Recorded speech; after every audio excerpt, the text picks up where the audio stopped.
তো বন্ধুরা আজকে আমি খাবো, দেখো এই যে ডাল, এখানে আছে ঘন ঘন ডাল, আর এই যে আছে ভাত, আর এই যে দেখতে পাচ্ছ মাছ আছে, আলু দিয়ে মাছ রান্না করেছি। দেখতে পাচ্ছ কত সুন্দর পিসটা।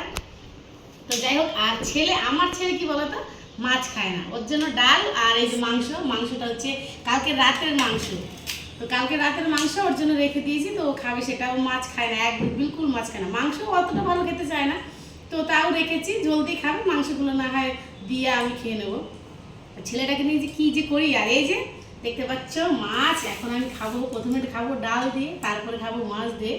তো তোমরা কি কেউ খেতে চাও তাহলে চলে আসো, ঠিক আছে। আর কি বলো তো, ডালটা আমি রান্না করেছি হচ্ছে রসুন সোমবার দিয়ে, হেভি সুন্দর লাগে খেতে। রসুনের ডালটা কত ভালো লাগে না। দেখতে পাচ্ছ মাছটা, দেখতে পাচ্ছ।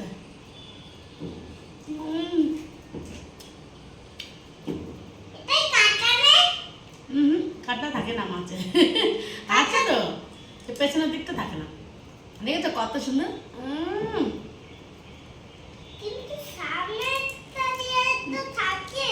খুব টেস্টি বন্ধুরা, তোমরা খাবে তাহলে চলে আসো। তো চলো আমরা খেয়ে নিই, এখন রাখছি, বাই বাই।